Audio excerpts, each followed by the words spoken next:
Sóc nhiệt cắmในการធ្វើឃាតអ្នកស្រីពិសិដ្ឋពេលលីកា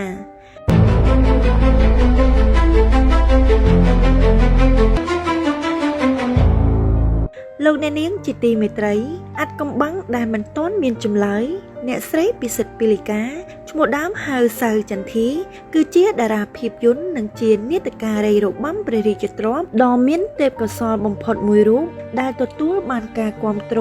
និងក្តីស្រឡាញ់យ៉ាងជ្រាលជ្រៅពីសំណាក់ប្រជាជនកម្ពុជាក្នុងទសវត្សរ៍ឆ្នាំ80និងឆ្នាំ90ជីវិតពោពេញដោយភាពជោគជ័យនៅលើវិថីសិល្បៈរបស់អ្នកស្រីត្រូវបានបញ្ចប់ដោយសោកនាដកម្មឃាតកម្មដ៏រន្ធត់មួយដែលរហូតមកដល់ពេលនេះនៅតែជាសំណុំរឿងប្រវត្តិសាស្ត្រដ៏រសើបដែលសោកនាដកម្មនេះបានកើតឡើងនៅថ្ងៃទី6ខែកក្កដាឆ្នាំ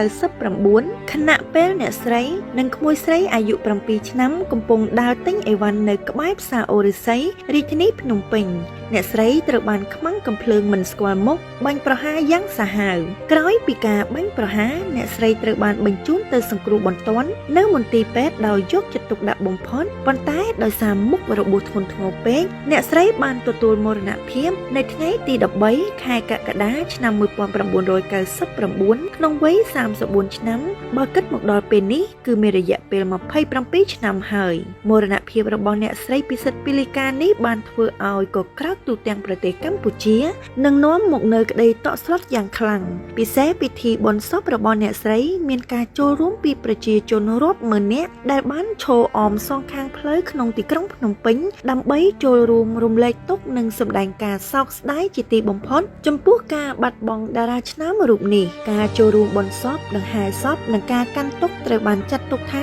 ជាពិធីហែសពដ៏ធំបំផុតមួយនៅក្នុងប្រវត្តិសាស្ត្រសិល្បៈខ្មែរតើនរណាជាអ្នកពាក់ព័ន្ធនឹងបញ្ជាឲ្យសម្រាប់អ្នកស្រីពិសិដ្ឋពេលលីកាភាពចម្រូងចម្រាសនៃករណីឃាតកម្មនេះទទួលបានការចាប់អារម្មណ៍យ៉ាងខ្លាំងពីសហគមន៍អន្តរជាតិដោយសារតែមានការសង្ស័យថាវាមានជាប់ពាក់ព័ន្ធនឹងបុគ្គលមានអំណាចបើយោងតាមការចុះផ្សាយរបស់សារព័ត៌មានអន្តរជាតិពិសេសទស្សនាវដ្តីបារាំងល្បីឈ្មោះ Elle Express បានចុះផ្សាយអត្ថបទមួយដោយផ្អែកលើកំណត់ហេតុប្រចាំថ្ងៃដែលគេជឿថាជារបស់អ្នកស្រីផ្ទាល់កំណត់ហេតុនោះបានរៀបរាប់អំពីទំនាក់ទំនងស្នេហាលាក់កំបាំងជាមួយលោកហ៊ុនសែននិងការគំរាមកំហែងដល់អាយុជីវិតរបស់អ្នកស្រី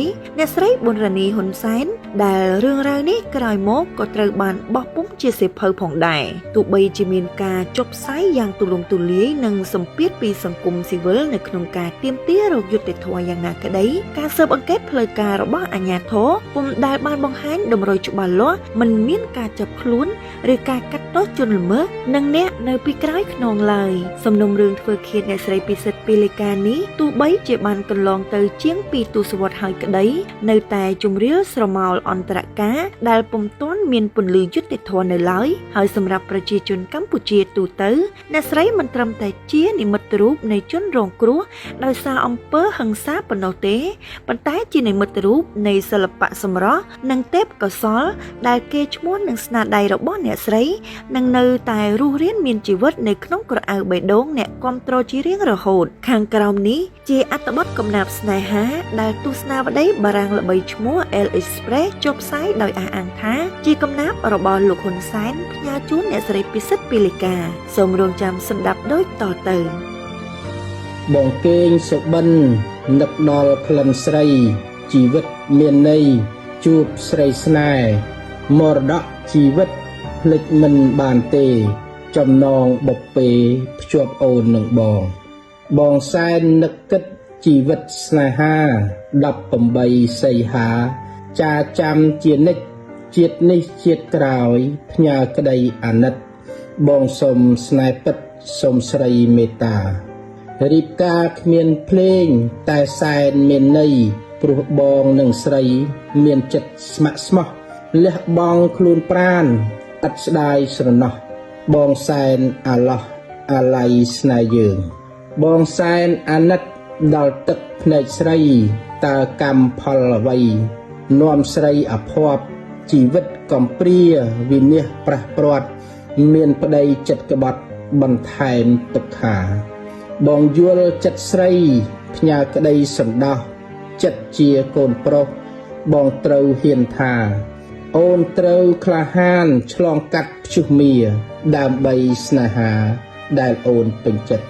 បងសុំចិត្តស្រីសុំក្តីអាណិតមេត្តាបងពិតដល់ចិត្តរីមរារូបបងរូបស្រី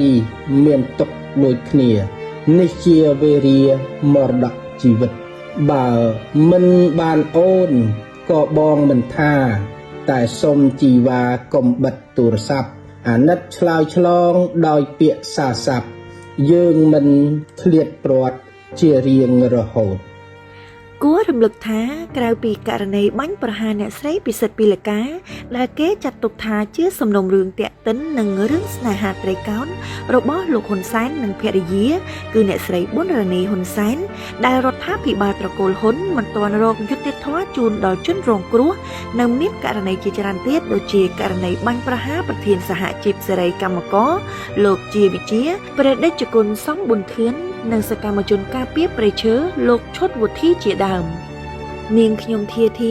ពីរដ្ឋាភិបាលកម្ពុជាឯករាជ្យ23តុលា